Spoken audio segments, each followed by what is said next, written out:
truly a bold and exciting day. Governor Murphy's renewable energy goals take us one step closer to a clean and sustainable reality.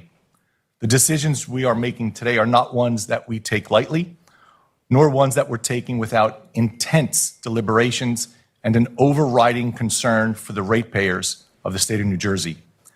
Our combined efforts, those of the President, my fellow commissioners, the entire wind team, researchers, consultants, and all stakeholders worked tirelessly to provide the insight necessary to make well-informed decisions and take well-needed actions.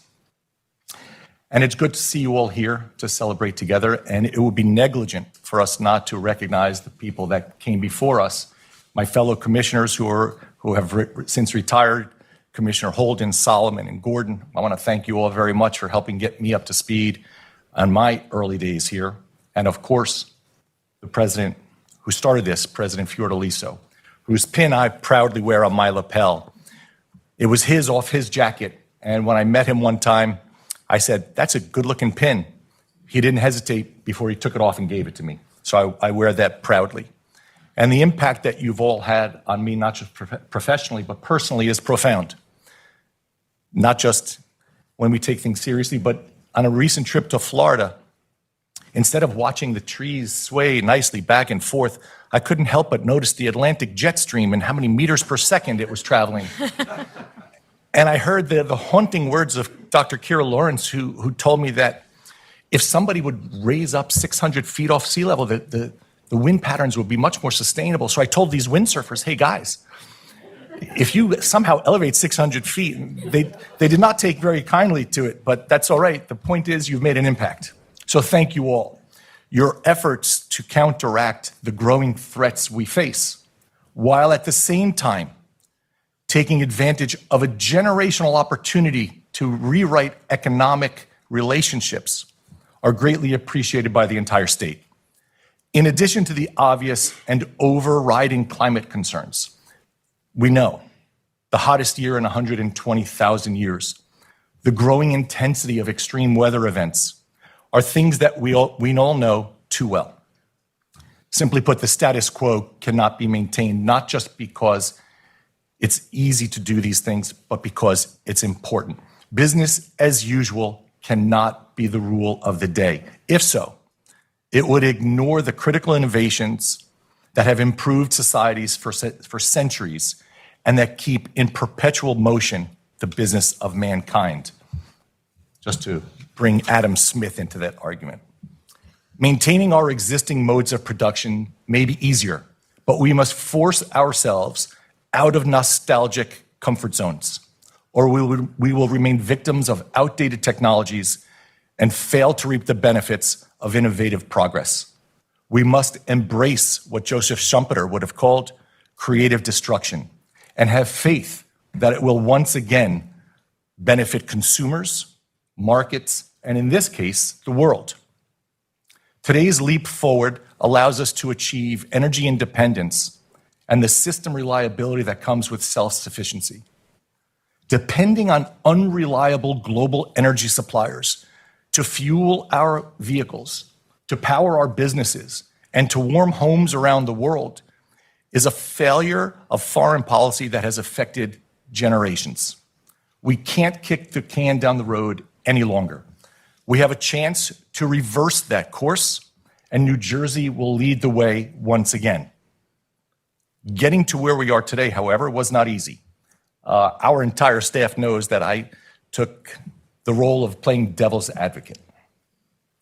I don't have stars in my eyes, nor am I under any illusion that an award of this magnitude and significance will not have complications, particularly when the awardees and our nation does not have great offshore wind experience as of yet.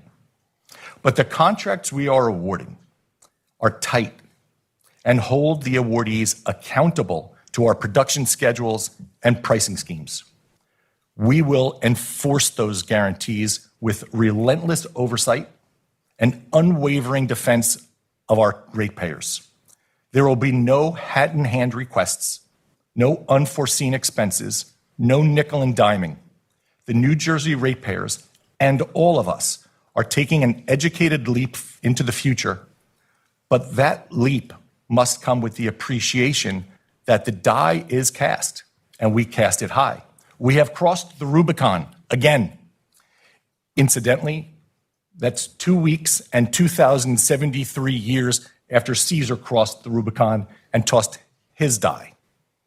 And as that legendary Roman leader was on his own, so are today's developers.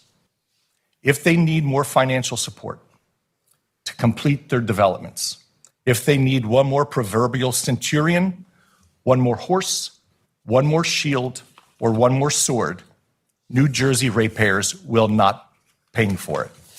We are placing our trust in our selected developers. For the commitment we are conveying to them, understand that on behalf of New Jersey, we will hold you accountable. The bold future we are charting today will require even bolder, perhaps fanatical, even tyrannical oversight of your progress and your performance. To me, it sounds like a lot of fun. And actually thinking about the future gives me great hope and optimism. Human ingenuity has always found a way to control natural forces that constrain and threaten mankind. And today we need to embrace that ingenuity once again, collectively for a better tomorrow. Renewable energy, if done correctly, and the independence that it brings will usher in new industries, careers, reliability, and economy-wide cost savings, new modes of production, new products, new industries, and the creative ideas that come from developing advanced energy sources will distinguish today's bold leadership and beckon others to follow. We are at the leading edge of the clean energy revolution. Prices are dropping, quality is improving, acceptance is expanding. Economies of scale, mass production, standardization, learning curves are all aligning as the offshore industry matures.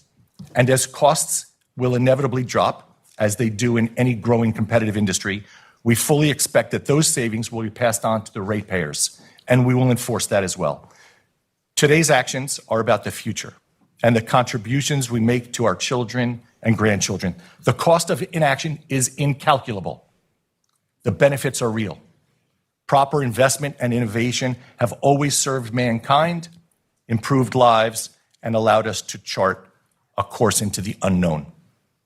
And although today is all about offshore wind, I would be very remiss if I didn't express our appreciation for the other staff that we have and the other departments, whether it's our solar, whether it's reliability, audits, energy efficiency, environmental justice, and customer service. You all serve an incredibly important role, and we are deeply appreciative. So today, I feel very proud of our bold leadership and our transition to a cleaner world. I am eager to see the future and what it holds, and I would like to thank each and every one of you for your contribution. Remember this day. You will be remembered for it. Thank you. Thank you, Commissioner. I have